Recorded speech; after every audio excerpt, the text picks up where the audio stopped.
Moi, j'ai eu la chance de parler à Henry Mintzberg, qui est le père du management moderne en janvier. En fait, je l'ai rencontré. Wow. Oui, je suis vraiment chanceuse. Et il m'a parlé de l'aspect du communityship. Et je lui ai demandé aussi, c'est quoi en 2022 la compétence numéro 1 de tout gestionnaire? Est-ce que c'est le leadership? Puis ce qu'il a dit, c'est qu'il faut arrêter de mettre de l'avant uniquement le leadership parce qu'on oublie le management. Donc, le leadership et le management, c'est deux côtés d'une même pièce. Et nous, on rajoute l'aspect humain aussi. Donc, c'est tout ça qui doit être vu, de penser la façon dont on forme les gestionnaires, que c'est pas parce que tu es dans une position hiérarchique que tu es nécessairement un leader. C'est aussi, est-ce que tu veux être le seul leader dans ton entreprise ou tu veux que tes employés fassent preuve de leadership dans une certaine mesure? Donc, c'est de revoir aussi comment on forme nos gestionnaires. Est-ce qu'on les forme juste sur le leadership ou on veut plutôt investir dans la communauté puis faire en sorte que le management ou l'organisation du travail soit propice à la responsabilisation, soit propice à l'innovation parce qu'on doit apprendre à innover de plus en plus face à l'inconnu. Vous écoutez La Talenterie, votre meeting du vendredi. Bon vendredi, bienvenue à ce nouvel épisode du podcast de La Talenterie où on parle d'entrepreneuriat, d'innovation sociale et du monde du travail. Cette semaine, je suis hyper contente parce qu'on reçoit Jenny Ouellette, la fondatrice de l'entreprise Bon Boss. Je trouve leur discours vraiment rafraîchissant. J'adore tout ce qu'ils font, les valeurs qu'ils véhiculent. En fait, si vous les connaissez pas, Bon Boss, eux, ça tarde à améliorer le monde du travail en passant par les gestionnaires, mais pas au sens où on l'entend souvent. Tu sais, souvent, on parle de à quel point le rôle de gestion, c'est un rôle qui est clé. On peut faire beaucoup de gaffes en gestion. Souvent, on va pointer du doigt certaines pratiques de gestion, des gens qui sont pas prêts à être gestionnaires. Mais je trouve qu'il manque de discours bienveillants et englobants envers les gestionnaires. Et c'est ce que je trouve que Bon Boss amène. Entre autres, il aide les gestionnaires et les organisations à faire évoluer leurs pratiques, à être des meilleurs employeurs et aussi, ils mettent de la lumière sur, justement, ces bons boss. Donc, moi, ça, je trouve ça extraordinaire. C'est de ça, évidemment, qu'on s'est entretenu ensemble. On a aussi parlé de plein de sujets, dont ce qui s'en vient, selon Jenny, sur le monde du travail, comment nos pratiques de gestion sont en train de se transformer. On a parlé de recrutement aussi moderne, entre guillemets.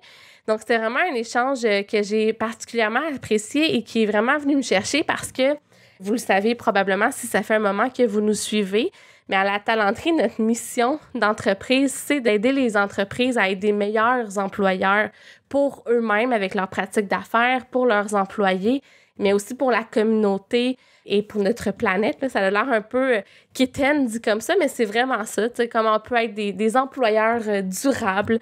Et puis, je trouve que l'entreprise de Jenny est vraiment dans ce mindset-là. Donc, ça a été vraiment un échange super inspirant. Juste avant de vous la présenter, je veux prendre le temps de remercier Charles Thompson-Leduc, qui est le fondateur avec moi de ce podcast, qui est le réalisateur qui, chaque semaine, normalement, là, on est aux 2 semaines jusqu'à la mi-août, mais qui, chaque semaine, fait le montage de l'épisode. Donc, sans lui, ce serait vraiment pas possible de livrer autant de contenu de qualité. Donc, merci énormément, Charles, pour tout ce que tu fais pour La Talenterie. Et puis là-dessus, je vous invite à découvrir, si vous la connaissez pas déjà, ou redécouvrir Jenny Ouellette, la fondatrice de Bon Boss. Bonne écoute!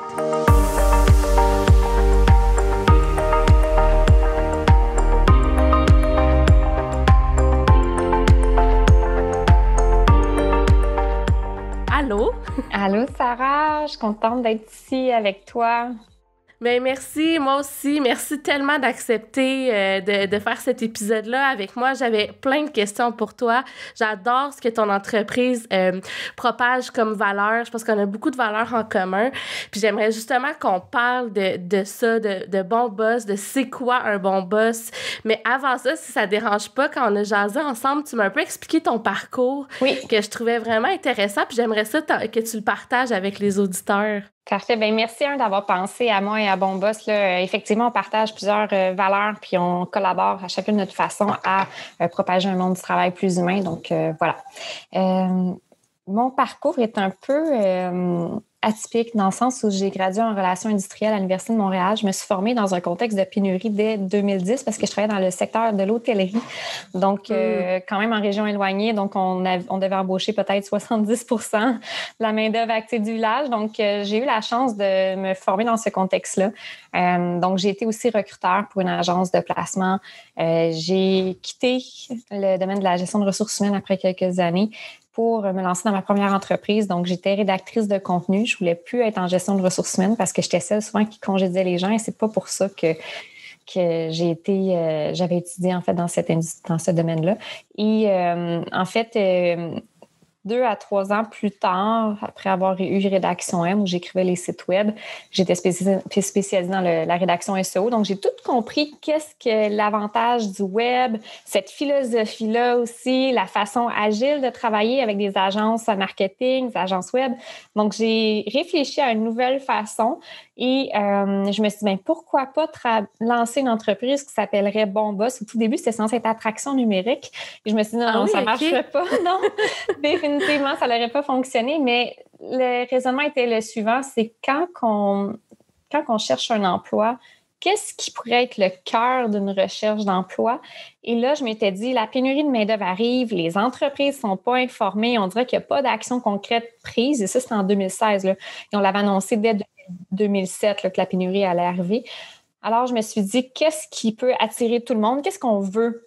Et je m'étais dit, est-ce que c'est la conciliation travail-famille? Je suis comme, oui, mais les infirmières, par exemple, les auxiliaires, ils ne peuvent pas avoir ça nécessairement. Donc, ce n'est pas réplicable dans chacune des industries. Donc, je me suis dit, ça serait quoi le cœur? Mais je me suis dit, ça va être un bon boss parce que le reste des choses va suivre. Et c'est là que j'ai transformé le nom. J'ai créé Bon Boss. Au début, il y avait 2 autres associés.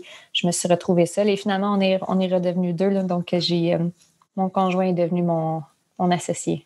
Oui, tellement cool. On en reparlera si tu veux, des dynamiques différentes de travail. Tu as nommé, entre autres, les pigistes. Je pense qu'il y a plusieurs façons de collaborer. Il y a des nouvelles méthodes qui existent. Mais avant, j'aimerais, je sais pas si tu sais, quand on avait parlé, tu me dis aussi qu'une des choses qui t'a inspiré, c'est que tu t'es dit, peut-être si j'avais eu un bon boss, je serais restée en ressources humaines parce que c'est quand même quelque chose qui t'intéressait, comme domaine, le milieu du travail. D'ailleurs, ton entreprise est dans ça beaucoup.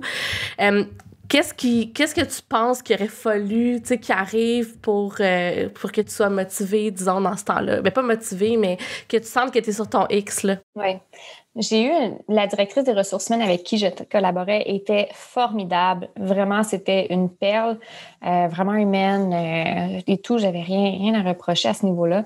Mais c'était dans la culture. Donc, c'était plus au niveau des propriétaires d'une association où je travaillais et il y avait beaucoup de harcèlement présent. Donc, il y avait plus ou moins de prévention à ce niveau-là. C'était dans une hypercroissance, donc il y avait une culture plus ou moins saine. C'était beaucoup de conflits. Et j'étais celle qui devait parfois congédier. Donc, j'ai congédié environ 30 personnes en un mois. Parfois, c'était par téléphone parce que je ne les voyais pas, les gens. Je ne travaillais pas la fin de semaine. Donc, c'était vraiment cette philosophie-là de gérer de façon humaine. Je ne suis pas en train de dire qu'il n'était pas humain ou qu'il n'était pas bon. C'est simplement que dans la philosophie de gestion, il y avait une incohérence entre ce qui était perçu et ce qui était vécu. Donc, d'avoir une cohérence, un alignement, plus de confiance, moins de stratégie informelle, les jeux de pouvoir. Je m'étais fait dire... la game politique. Exactement, je m'étais fait dire nous, on joue aux échecs ici. Donc, pourquoi est-ce que c'est toléré? Parfois, il y a des gestionnaires qui sont excellents dans leur département, ils amènent des bons chiffres, mais dans leur département, il y a aussi énormément de peur, peu de confiance, donc les employés quittent. Alors, c'était vraiment cette dynamique-là où il y avait des bonnes intentions, mais il n'y avait pas nécessairement d'outils pratiques et cette philosophie-là pour amener à une gestion vraiment humaine et que ce ne soit pas qu'en intention. Parfois, il y avait des super gestionnaires, mais ça faisait que la culture était tellement négative sur certains aspects que c'était difficile, c'était comme ramer à contre-courant. Et c'est ce que je me suis dit, j'étais devenue l'ingrédient d'une culture nocive. Donc, qu'est-ce qu'il aurait fallu? Ça aurait été plus de management. Donc, on parle de leadership. Il y en avait du leadership, mais plus de management avec un souci d'efficience puis un souci de transparence et des lignes directrices très claires quant à la façon de gérer et la façon de se conduire comme employé aussi. Là, c'est pas juste les gestionnaires qui sont responsables, c'est pourquoi est-ce qu'on tolère certains comportements? Donc, ne pas tolérer l'inacceptable, c'est ce qu'il aurait fallu. Et moi, j'ai été restructurée, là, ça l'a pas... il y avait un taux de roulement incroyable dans l'administration, donc j'ai été restructurée aussi. Donc, après 2 restructurations, le premier, c'était en raison d'un acquisition, donc fermer plein de bureaux. Alors, je me suis dit, ben c'est juste pas pour moi, donc je voulais pas être dans la précarité non plus. Je voulais une stabilité. Je me suis dit, ben je vais vivre de ma passion, qui était à l'époque la rédaction. Oui, t'as fait de la rédaction même. Qu'est-ce qui a fait que t'es passé, disons, de vouloir aider les gens à trouver des bons emplois puis à réfléchir à la dynamique des milieux de travail, à vraiment aller dans les organisations, accompagner des gestionnaires avec leur équipe? Ben, ça a été vraiment chaotique comme début auprès de Bon Boss. Donc, on a lancé le site web et ce qu'on voulait, je voulais faire de la marque employeur, mais avec une conscience qui était aussi destinée pour les chercheurs d'emploi. Donc, en me disant, qu'est-ce que je peux faire pour aider les chercheurs d'emploi à se trouver un bon boss? Donc, je voulais aider à faire de la marque employeur qui était authentique. Là, on remonte à 2017. Donc, j'ai jamais vendu de marque employeur. Là. J'ai jamais eu à faire ça. Là. En fait, quelques années plus tard, on en fait, mais on ne le dit pas comme tel. On dit plus que c'est les stratégies de recrutement et tout.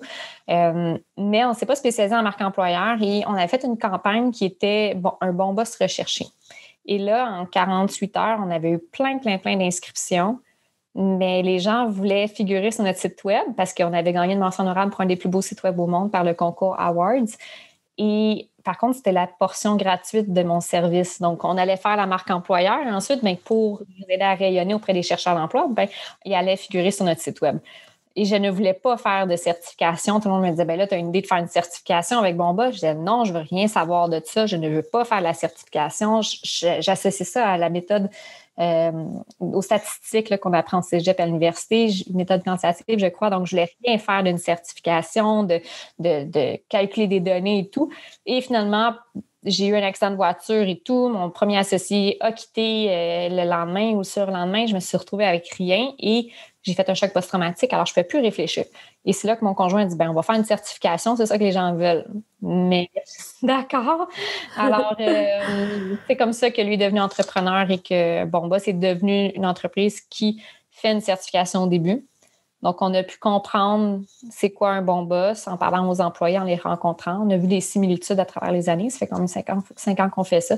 Et là, on enseigne les bonnes pratiques qu'on a vues et qui s'inspirent de la science aussi. Donc, on est vraiment soit dans l'innovation, inspiré de la science aussi. Oui, puis c'est ça que je trouve intéressant aussi de ton approche, puis tant mieux, dans le fond, que ça, tu sais, des fois, les modèles d'affaires évoluent, puis c'est ça. Moi, je pense que il y a beaucoup d'organisations qui ont besoin d'avoir des mesures ou une espèce de barème, tu sais, pour savoir, OK, c'est quoi, tu sais, sur quoi on se fie, qu'est-ce qu'on va mesurer, qu'est-ce qui est important. Ouais. Fait que, si je comprends bien ton approche, c'est que vous faites ça, tu sais, avec un questionnaire, il y a toute une démarche, mais vous allez aussi vous asseoir avec les équipes, réfléchir avec les gestionnaires, puis ça s'arrête pas nécessairement à la certification, là. C'est pas que ça, ouais. Effectivement, pour nous, c'est vraiment important parce qu'il n'y a pas de bon boss sans une bonne équipe, comme disait Daniel Giroux de Axial. C'est important de mesurer et de voir aussi l'équipe. Donc, ce que notre sondage mesure, est-ce que c'est vrai? On est en train de voir la cohérence avec l'équipe, avec certains membres de l'équipe notamment. S'ils sont 20, je ne peux pas rencontrer les 20 ou 30, mais du moins, on a des bons représentants. Donc, ça, c'est quelque chose qu'on fait notamment dans notre livre de culture parce qu'on accompagne les gestionnaires à identifier leur culture et de la communiquer dans un livre. Et on implique les employés aussi. OK. Pour pas que ce qu'on veut pas, c'est que ce soit incohérent. Donc, ce soit la haute direction qui a une image et que sur le terrain, c'est pas ça. Parce qu'il y a beaucoup de dichotomies, beaucoup d'écarts entre la réalité. Je dis pas qu'on est 100% transparent parce que c'est difficile de voir la cohérence sur tous les niveaux auprès de tous les employés. Dans le sondage, c'est plus facile, mais quand on fait une approche de culture, je pourrais passer 1 an à mesurer la culture et elle aurait changé plus tard. Donc, on est quand même tout le temps en amélioration continue parce que c'est un domaine qui est intangible et qui est en évolution, mais on arrive avec vraiment une approche qui selon moi, là, est très fidèle à la réalité et les employés sont contents, les gestionnaires aussi. Ce qui est important, c'est qu'ils soient en cohérence avec ça.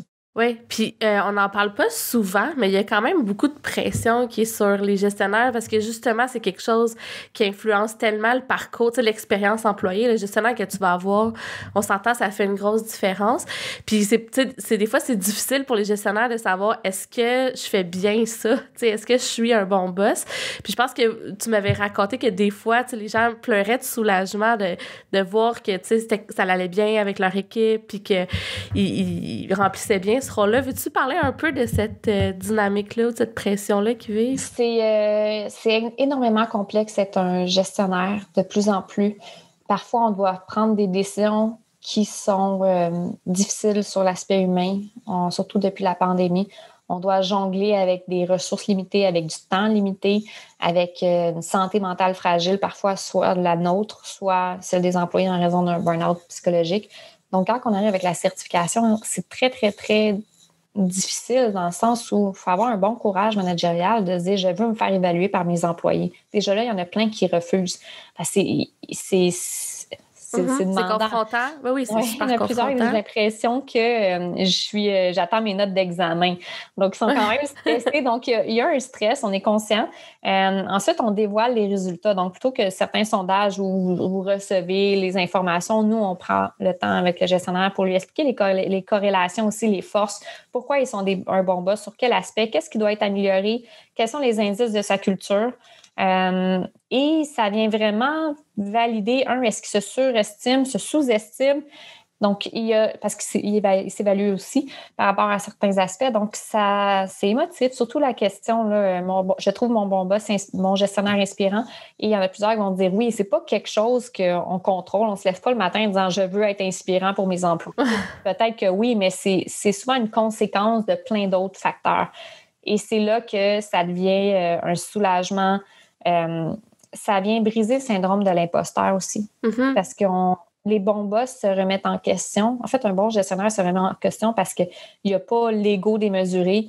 Il va dire, est-ce que ce que je fais, est-ce que c'est bien pour mes employés et pour la direction? Parce qu'un bon boss, il y a cette obligation-là aussi de livrer des résultats, donc l'aspect plus affaires, mais de rester humain. Et ça, c'est pas facile d'arriver à cette balance-là entre le côté humain et le côté affaires. Donc, comment est-ce qu'on fait pour harmoniser ça? C'est un enjeu au quotidien. Oui, clairement. Puis, tu sais, souvent dans les processus de, mettons, gestion de la performance plus formelle, tu sais, je pense que ce regard-là sur l'équipe, même si on fait une évaluation 360, tout ça, c'est moins complet, disons, que votre approche qui est plus neutre puis qui évalue vraiment, tu sais, avec le questionnaire, avec l'ensemble de l'équipe. Fait que ça doit vraiment apporter comme des réponses qu'on n'a pas souvent, disons, dans notre quotidien. Oui, c'est la façon de le présenter aussi. Si on dit votre équipe est mobilisée, parfait. Votre équipe vous fait confiance, OK. Mais si on va dans l'aspect humain puis qu'on explique quel est l'impact de sa gestion, qu'est-ce qu'il peut modifier aussi pour augmenter l'engagement et autres, là, c'est intéressant parce qu'il comprend encore plus son impact. Il est conscient, mais là, c'est comme s'il sait mieux jouer les notes d'une guitare. Parce qu'il comprend quand il joue telle note, bien, ça va créer tel son. Donc là, on l'aide à faire des liens par rapport à telle pratique. Donc, si on dit fais confiance dès le départ et non au mérite, et là, on va comprendre tous les aspects aussi de qu'est-ce que ça peut faire sur le neuromanagement, qu'est-ce que ça peut faire aussi dans la collaboration au sein de l'équipe, qu'est-ce que ça peut faire aussi par rapport à la prévention du harcèlement. Donc, c'est un détail, mais relié à plein d'autres détails qui créent une belle mélodie ensemble. Et c'est ça parfois qu'on a besoin de connaître quand on est gestionnaire. Oui, le pourquoi, tu sais, pourquoi j'ai du succès ou pas, puis qu'est-ce qui fait de l'impact, comment. Puis est-ce que ça t'est déjà arrivé des situations où tu sais, des gens, mettons, des entreprises avaient de la misère à recruter, puis là, en mettant de l'avant le fait qu'il y avait des bons boss à l'interne, disons, qui ont passé votre certification, ça l'a aidé. Est-ce que c'est un levier, finalement, tu sais, pour faciliter l'attraction, la rétention? C'est vraiment un levier. Ça dépend aussi de comment l'organisation utilise le saut. Donc, les entreprises reçoivent le saut bon boss certifié. Il y en a qui ça va être plus au moment de la négociation. Donc, ils rencontrent le candidat et là, ils disent j'ai une autre offre, ça arrive dans le domaine du tech. Bien, ici, tu vas être traité humainement. Ici, il y a ça. Voici notre force. Puis, ça les aide aussi à comprendre pourquoi ils sont distinctifs. Ouais. Ils sont capables d'arriver avec un sondage qui est neutre et c'est pas eux qui l'ont dit. Donc, ça apporte une forme d'humilité et de notoriété à ce niveau-là. Il y en a il y a des gens qui vont sur notre site web et qui consultent les profils Bon Boss et qui décident de dire, ben moi, je fit j'adhère à cette croyance-là du gestionnaire, j'adhère à ce type de gestion-là et je me reconnais dans cette équipe-là parce qu'on parle de l'équipe et des indices de culture. Et là, ils vont contacter l'entreprise. Souvent, l'entreprise, si elle a 4-5 prospects, donc candidats potentiels, c'est eux qui vont retenir et ils vont rester à long terme. Donc, il y en a il y a 2 personnes qu'on a recommandées. Parce que aussi les gens nous approchent là, pour dire je veux travailler pour un bon boss, ma démarche de recherche d'emploi. Ah ouais, OK, je savais pas que ça se passait ça aussi. Oui, vraiment. OK. C'est sûr que c'est plus long parce qu'on est une petite équipe, là, on doit le faire manuellement, mais on arrive avec une nouvelle solution très bientôt. Mais du moins, les gens qui sont embauchés, ça fait vraiment des bons fits parce qu'ils n'ont pas appliqué uniquement sur un poste. Ils ont appliqué dans une entreprise en toute connaissance de cause, ou du moins avec beaucoup plus d'informations que ce qui est présenté sur un affichage de poste. Et là, c'est intéressant parce qu'on dit, maintenant, c'est les chercheurs d'emploi qui ont le gros bout du bâton. Moi, je crois beaucoup à l'équilibre. Donc, comment est-ce qu'on peut se choisir ensemble en toute connaissance de cause? Donc, le candidat doit aussi évaluer le gestionnaire et l'entreprise. S'il adhère à ça, là, ça fait un bon match. Oui, mais tu vois, on entend souvent ça, les candidats, le gros bout du bâton, puis je trouve que c'est vrai, mais c'est pas vrai, parce que les entreprises décident toujours bien encore s'ils veulent embaucher, puis ouais. J'adhère pas à ça. Il faut pas embaucher à tout prix. Moi, je dis parfois, le meilleur recrutement, c'est de pas recruter. Donc, si on embauche quelqu'un qui va diluer notre culture, qui va peut-être faire peu importe quel problème, là. Donc, ça va créer beaucoup plus de travail aussi aux gestionnaires d'embauche. Si on embauche quelqu'un qui adhère pas à la culture, puis c'est pas juste à la culture, aux principes de l'organisation, qui a peut-être pas les connaissances, si on n'a pas le temps de la former, bien là, ça va peut-être épuiser notre équipe. Le gestionnaire va être encore plus en mode, je veux pas dire micromanagement, mais plus 1 à 1 jusqu'à ce que la personne comprenne. Donc, parfois, il vaut mieux pas recruter. Oui. Et travailler l'efficience ou la rétention. Oui, tout à fait. Fait que, mais ce que j'entends aussi, c'est que ce que tu dis, c'est que dans le fond, le bon boss, oui, ça l'aide au niveau de l'attraction sur plein de pans, mais c'est aussi beaucoup une question de mobilisation puis de relations long terme parce que là, tu es en train de réfléchir à tes comportements ou à ta dynamique d'équipe, donc ça l'aide, tu sais, comme plus sur le long terme. Puis est-ce que c'est les gestionnaires qui sont certifiés et non les organisations, si je comprends bien? Comment ça fonctionne? C'est les gestionnaires qui sont certifiés par les employés. Donc, on questionne les employés par rapport aux critères qui sont établis à partir de notre concept, mais notre concept s'inspire à l'essence. Là, on fait des sondages annuels auprès des chercheurs d'emploi. Donc, on a plus de 2000 réponses. Là, quand même, là, c'est quand même intéressant comme données. Par contre, ce que je dirais, c'est qu'on est appelé à changer. On va faire vraiment une certification aussi qui va être sur l'organisation. Donc, c'est appelé à venir bonifier notre offre pour que ce soit également l'organisation, mais aussi celle des gestionnaires. Donc, ça va arriver très bientôt. OK, mon Dieu, il y a plein d'affaires le fun qui s'en viennent. Là. Je suis comme toute énervée. On va mettre les liens vers le site de ton entreprise puis ton profil LinkedIn pour que les gens puissent suivre ces annonces-là qui viennent. Puis je les repartagerai aussi avec mon réseau. Puis, fait que dans le fond, là, en ce moment, un gestionnaire qui est certifié, s'il quitte son organisation, est-ce qu'il conserve son sceau ou ça change vu qu'il conserve son sceau? Il conserve son sceau, mais c'est sûr que s'il arrive dans une autre organisation, 6 mois après, il pourrait refaire le même sondage. 6 mois pour le temps de bien s'intégrer, construire des relations durables et tout, et commencer à transformer la culture dans son milieu. Mais oui, il la conserve. La nouvelle entreprise pourrait aussi en bénéficier, donc avoir son profil avec le saut sur Bon Boss. Mais ce que j'ai envie de dire, c'est vraiment, il va y avoir plein de nouveautés parce que moi, je reviens d'un congé de maternité et le monde du travail a vraiment évolué. On était d'avance quand on était en 2017-2018, dire maintenant, choisissez-vous un bon boss et soyez humain dans votre approche. Là, il y a plein de nouvelles choses, plein de théories qu'on a pu rassembler et on va en faire un bon boss 3.0 avec beaucoup plus de technologie. Donc, c'est pour aider vraiment concrètement aux enjeux qu'on a actuellement. Oui, bien tu vois, je m'en allais là dans mes prochaines questions. Fait que parlons-en. Tu sais, qu'est-ce que la pandémie... C'est comme une question inévitable. Qu'est-ce que la pandémie a changé dans ton entreprise, dans le sens où ça l'affecte beaucoup? C'est quoi un bon gestionnaire? Parce que gérer à distance ou gérer en mode hybride, c'est pas du tout la même chose que de gérer en présentiel. Est-ce que tu l'as observé? Tu sais, est-ce que tu sentais le besoin d'accompagner les gestionnaires ou de trouver des manières de le mesurer, tu sais, disons, dans les sondages? Ça l'a changé, surtout au niveau des chercheurs d'emploi, en fait, de la population active du Québec, parce qu'il y avait même des gestionnaires qui étaient parmi les répondants. Ce qui a changé, c'est qu'avant la pandémie, on voulait qu'un des critères d'un bon boss, c'était quelqu'un qui partageait sa vision. Ça voulait dire qu'il y en avait une, il savait où il s'en allait. Avec la pandémie, on ne sait plus où on s'en va nécessairement. C'est difficile à se projeter dans le long terme.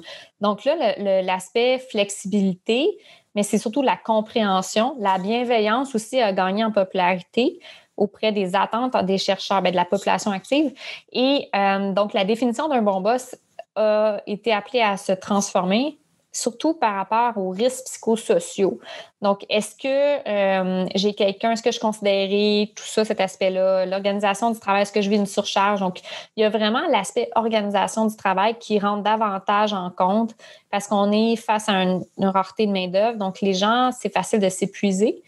Donc, à ce niveau-là, les attentes envers les gestionnaires ont changé. Donc, notre modèle nous est appelé. C'est pour ça qu'on va faire une réforme aussi de notre certification. Elle est encore très, très, très actuelle. C'est simplement qu'on va aller plus en profondeur à ce niveau-là pour donner du data.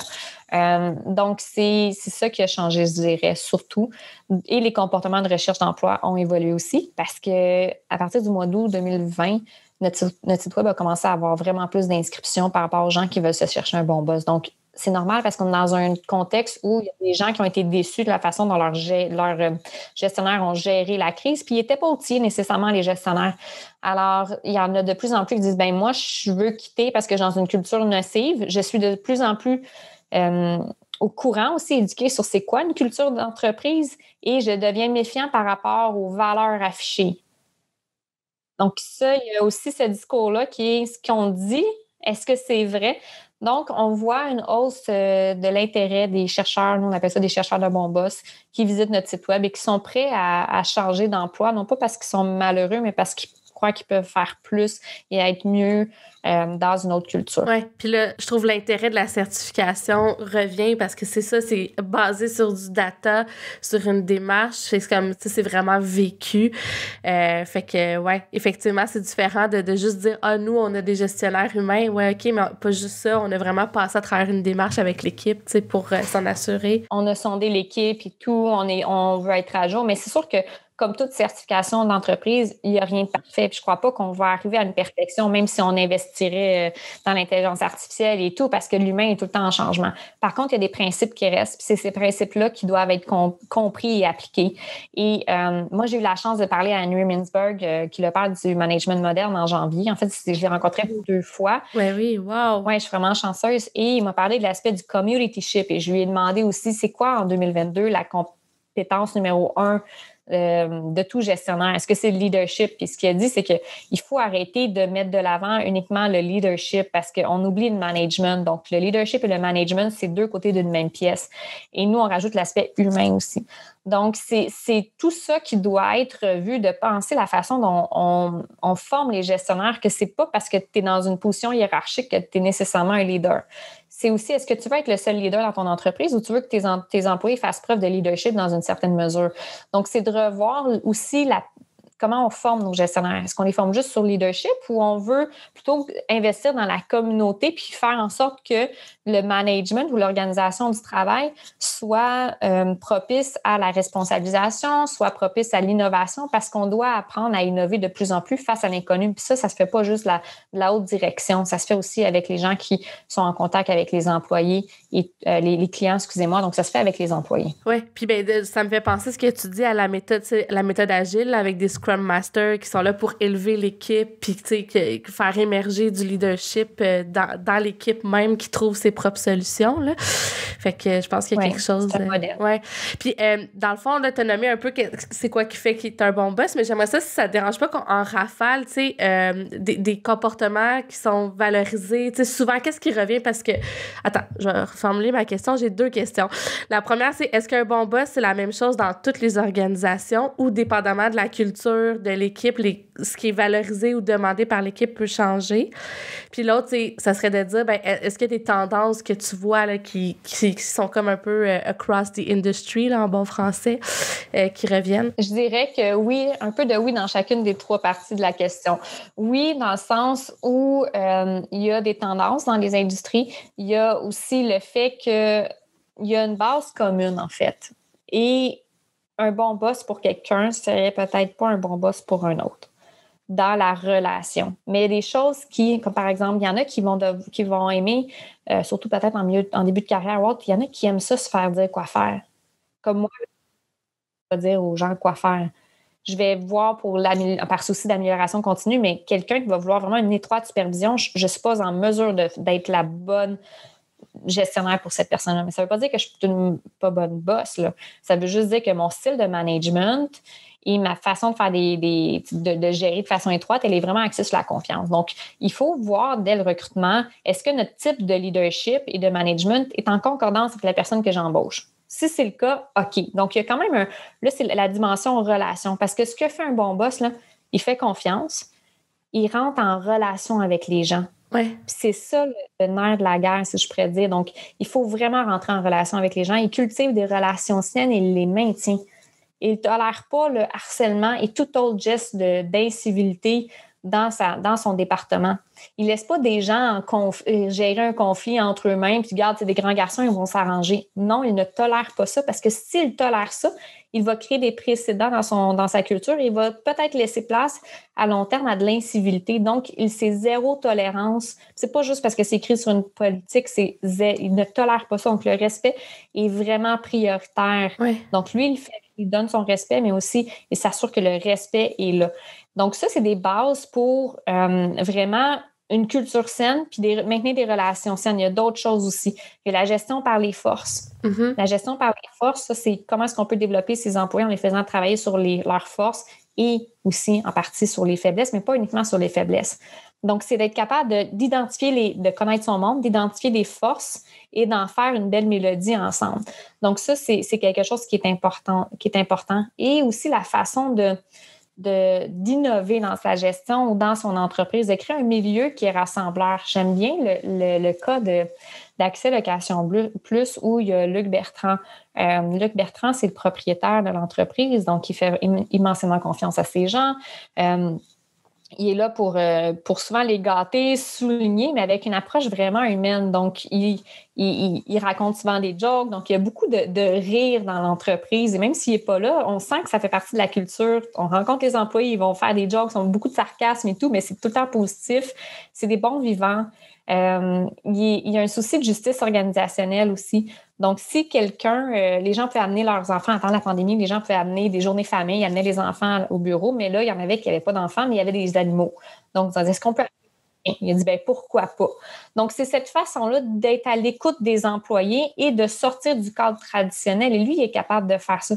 Donc, il y a plein d'initiatives intéressantes. Donc, il va au bien-être. Il paye, par exemple, la session pour aider les gens à arrêter de fumer. Donc, il est vraiment dans le bien-être global des employés et non seulement celui au travail.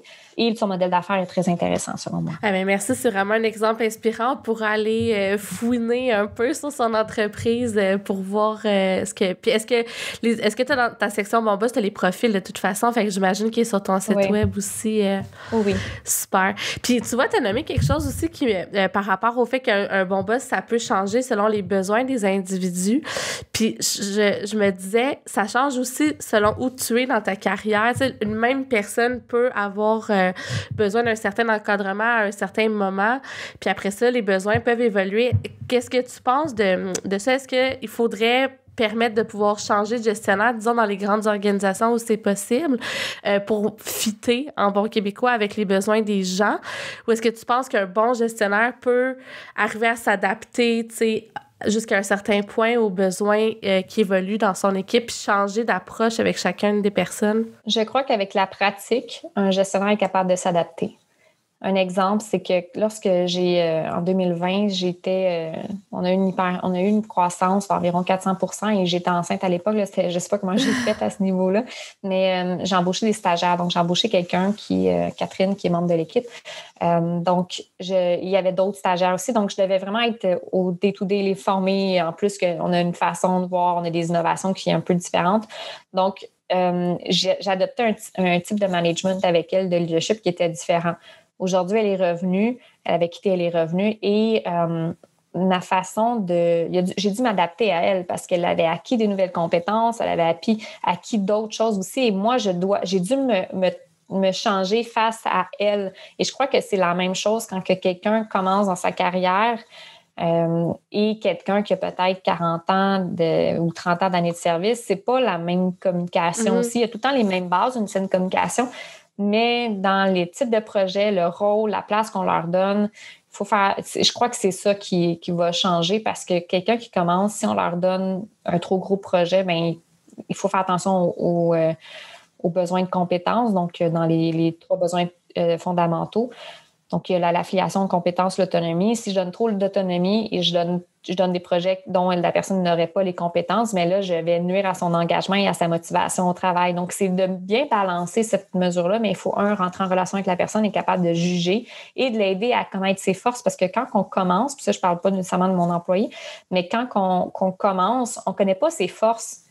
Il faut les connaître, il faut apprendre aussi. Puis en tant que gestionnaire, il faut comprendre c'est quoi nos forces, puis quelles sont nos zones un peu plus grises où il faut faire attention. Donc, la pratique aide énormément et des outils en ligne pour aider à se connaître et à connaître nos employés. Bien, merci beaucoup. Je trouve ça le fun de voir que, tu sais, il y a certains gestionnaires qui sont capables justement de s'adapter avec la pratique. Je pense que peut-être qu'il y a des gestionnaires qui nous écoutent, qui sont encore en train d'apprendre à gérer les équipes, qui disent, OK, tu sais, en ce moment, j'ai un style de gestion, tu sais, qui m'est propre, qui m'appartient, puis avec certaines personnes, ça clique plus, d'autres moins, des fois.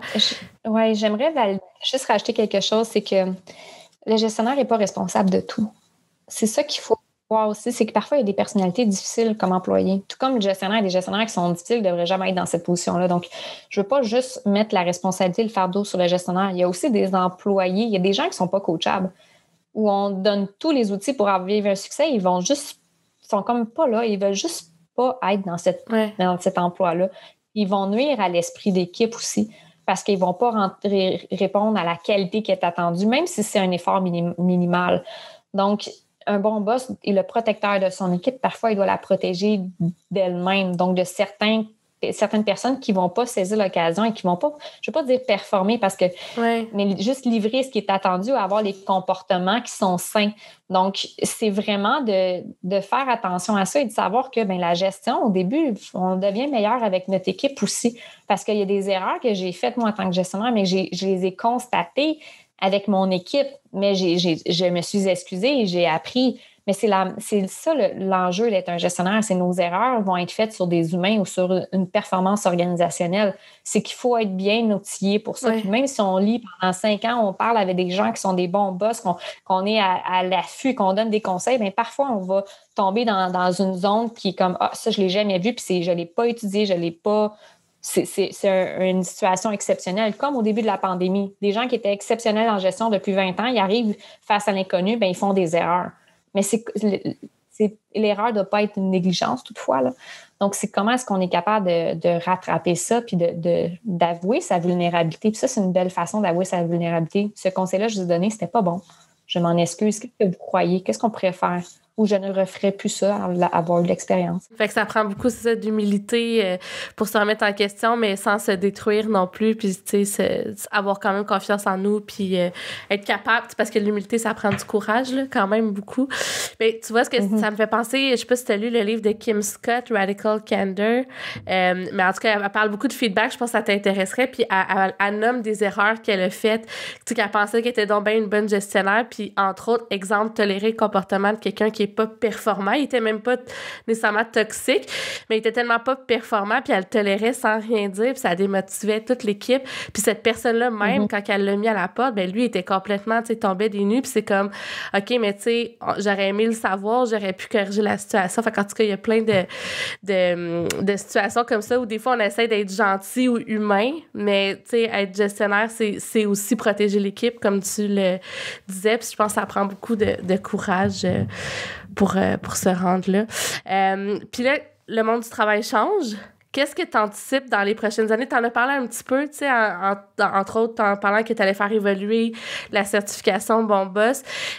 Si je te demandais, qu'est-ce qui est porteur d'espoir pour toi dans les prochaines années qui s'en viennent dans le monde du travail? Porteur d'espoir, ça veut dire des mauvaises nouvelles. Ben vas-y avec le mauvais en premier, on finira sur l'espoir. Bien, premièrement, je vais commencer avec une note d'espoir. Chaque crise génère des opportunités. Ouais. Ce qui est important, c'est de saisir ces opportunités-là. Il y a des entreprises, par exemple, qui étaient en mauvaise situation financière, qui, depuis la crise, ont réussi à bondir. Il y en a que c'est l'inverse. Donc, ce que je crois, en fait, ça va être une nouvelle économie. Je crois qu'il va y avoir une économie où les employeurs, les bons employeurs seront ceux qui vont être capables de s'adapter à l'aspect humain, mais pas de mettre l'humain au cœur des décisions. Je ne suis pas en train de dire ça. Je crois que ceux qui vont focuser uniquement sur l'humain vont avoir des mauvaises surprises à long terme. Ce qu'il faut, c'est être conscient qu'il faut avoir l'équilibre. Donc, être capable d'harmoniser l'humain et les bonnes pratiques organisationnelles, donc l'aspect humain et les affaires. Si on est conscient qu'on ne crée pas une entreprise que pour satisfaire les employés parce qu'on peut fermer notre entreprise, il y en a qui c'est ça qui est arrivé. Puis est-ce qu'on est bon pour les employés si on leur donne tout et finalement, on n'a plus de liquidité puis on doit fermer l'entreprise puis perdre des emplois? Je ne crois pas. Donc, ce que je crois, c'est de la prise de conscience que l'humain et les affaires peuvent s'harmoniser. Je crois que ça va être ça. Parce que là, j'ai l'impression que c'est l'aspect humain qui prime trop sur l'aspect entreprise, comment faire des affaires. Donc, je crois que ça va être un balancier qui devrait être en équilibre. Donc, ça paraît bizarre que c'est la fille qui font des bons boss qui dit ça, mais c'est une conscience. Non, je trouve ça tellement pertinent parce que tu as un rôle en tant qu'entrepreneur d'avoir une entreprise qui est rentable pour pouvoir embaucher les gens puis maintenir les emplois, là. C'est ça. Et pour moi, si vous me dites c'est quoi un bon boss, je vais dire c'est quelqu'un qui travaille pour le bien de l'entreprise, donc amené à la prospérité, selon sa propre définition, et quelqu'un qui travaille pour le bien des employés, c'est-à-dire leur épanouissement. Je ne suis pas en train de dire que c'est un yes man qui va tout donner. Pour moi, c'est pas un bon boss. Ça, c'est quelqu'un qui n'a pas appris à dire non. Donc, c'est pas un bon manager. C'est juste peut-être un leader dans l'agréabilité, puis ça marche pas. Donc, une prise de conscience de revenir à l'équilibre. C'est toujours dans la vie, dans la nature, c'est tout le temps la nature horreur du vide et du déséquilibre, selon moi. Donc, c'est vraiment une conscience de l'harmonisation de l'aspect humain et les affaires. Une priorité par rapport à le bien-être global. Bien-être au travail, tu vas être heureux au travail. Moi, dans mon entreprise, là, je veux rien savoir que les gens soient heureux au travail, je veux qu'ils soient heureux tout court. Donc, un exemple de pratique qu'on a mis, quelqu'un tombe enceinte dans notre entreprise. Moi, je pouvais prendre des congés comme je voulais parce que j'étais entrepreneur. Mon conjoint, c'est mon associé. Alors, je voulais aller à l'échographie ou autre. Bien, j'ai pris ces congés-là. Mais quand une de nos employées est arrivée, a été enceinte, bien, on lui a donné des congés prénatals. Ce pas des congés de maladie parce que je voulais pas créer une conciliation travail-famille. Je voulais pas dire oui, tu peux finir plus tôt. Garde, tu as 15 heures en banque, là, vas-y. Puis ça va être la même chose pour un homme. Mm-hmm. Donc, c'est ce type de conscience-là que c'est comment est-ce qu'on peut faire pour être bien dans notre vie en général. Il va y avoir plus de responsabilisation des employés, beaucoup de burn-out chez les gestionnaires, selon moi, parce qu'on leur met trop de pression. Je crois que la culture a changé, les gens doivent gérer autrement, donc beaucoup d'aide aux gestionnaires. Les besoins les risques psychosociaux, en raison de la CNESST qui a dit qu'en 2023, il faut maintenant prévenir les risques pour la santé, la santé psychologique. Je crois que ça va être une prise de conscience. Donc, on va être moins dans la sécurité physique, plus dans la sécurité, la prévention des risques psychosociaux comme ça. Donc, ça, je crois que c'est une belle nouvelle, va nous amener à changer notre rapport à la santé mentale et comment on travaille.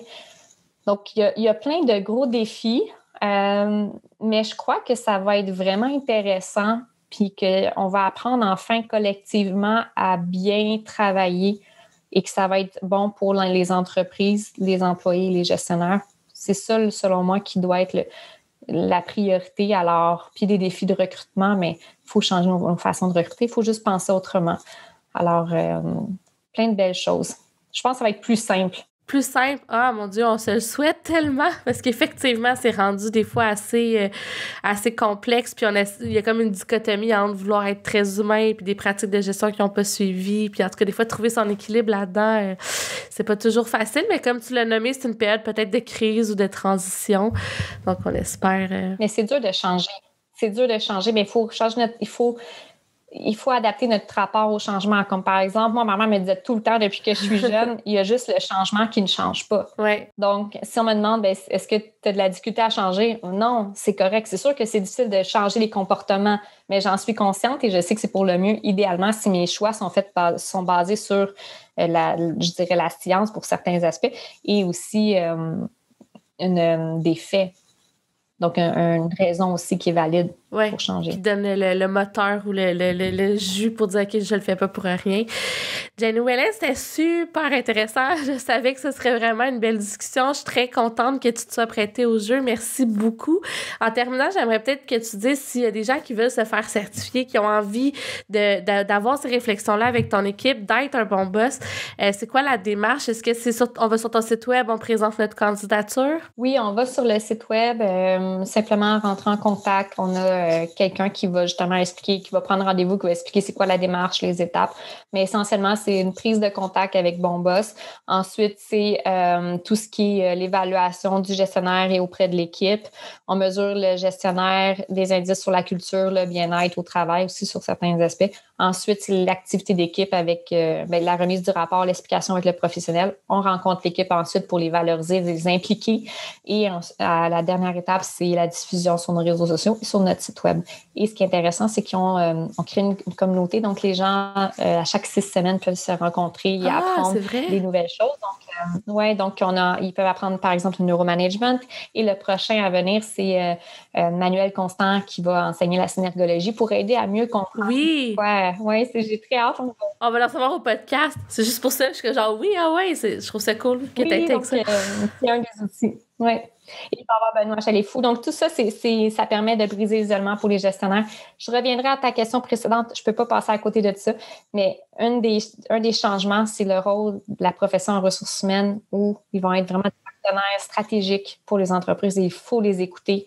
C'est des gens qui ont beaucoup à dire, qui en savent plus, qui doivent être valorisés. Vraiment, pour moi, c'est un des changements majeurs qui doit être... C'est tellement évident pour moi que j'ai oublié de le dire, mais c'est important pour. Oui. Puis il y a tellement de gens en ressources humaines en plus qui écoutent le podcast, fait que tu fais bien de le nommer parce que je pense que les RH veulent ça aussi, veulent être à la table, veulent que leur rôle se transforme, voient le marché du travail qui se transforme, les besoins des gens, parce que c'est quand même beaucoup les RH qui sont en contact souvent avec les gens. Vas-y. Je dirais une chose, c'est quand je donne des conférences sur le recrutement moderne et tout, donc ce que je dis en exemple, c'est au hockey, il faut recruter comme au hockey. C'est-à-dire que la session de repêchage, tout le monde est sur l'écran à essayer de faire des prédictions. Ça va être qui le premier choix, deuxième choix. Donc, au Québec, là, la soirée de repêchage, là, c'est un moment où on investit plein de stratégies, on investit des milliers de dollars pour être vraiment sûr de constituer la meilleure équipe. Mais au Québec, on va confier le recrutement à quelqu'un peut-être qui va sortir de l'école où on va peu investir dans cette personne-là et donner les moyens, peu de temps pour construire la stratégie. Il va avoir un moins gros budget, par exemple, que le marketing. Donc, pourquoi est-ce qu'on ne ferait juste pas prendre conscience que le recrutement, ça devrait être comme le repêchage au hockey? C'est une activité essentielle qui va permettre le succès de l'organisation. Donc, c'est ça je commence avec ça et souvent, les gens voient le recrutement autrement. C'est pas une tâche secondaire, c'est une tâche importante, essentielle. Oui, puis même, tu sais, entre nous, tu sais, les gens qui ont eu des postes de recrutement, des fois, tu sais, on se sent pas comme qu'on a un poste qui est stratégique. Souvent, c'est comme, OK, c'est un poste d'entrée, tu sais, c'est une porte d'entrée en RH, mais tu as raison de le nommer, puis je pense qu'on devrait peut-être être plus conscient de l'importance de ces personnes, de leur rôle. Merci beaucoup, encore une fois, d'être passé au podcast. Est-ce qu'en terminant, on va mettre les liens vers Bon Boss. Est-ce que vous avez une infolette aussi où les gens peuvent s'inscrire? Notre infolette va débuter très prochainement. En fait, peuvent s'inscrire, mais c'est normal si on ne reçoit pas en ce moment. Okay. On est en train de tout revoir notre stratégie. Alors, ça risque d'être disponible dans les prochaines semaines. OK. Bon, ben on va inviter les gens à s'inscrire. Parce que je me disais juste, si là, vous avez des nouvelles tactiques pour mettre en relation les chercheurs d'emploi puis les bons boss, ça peut être le fun d'être inscrit à l'infolette puis d'avoir des nouvelles de ça. Fait que voilà. Ben merci encore puis bonne journée. Bonne fin de journée à toi, Jenny. Merci, Sarah. C'est un plaisir de te parler. Bye bye. Bye bye.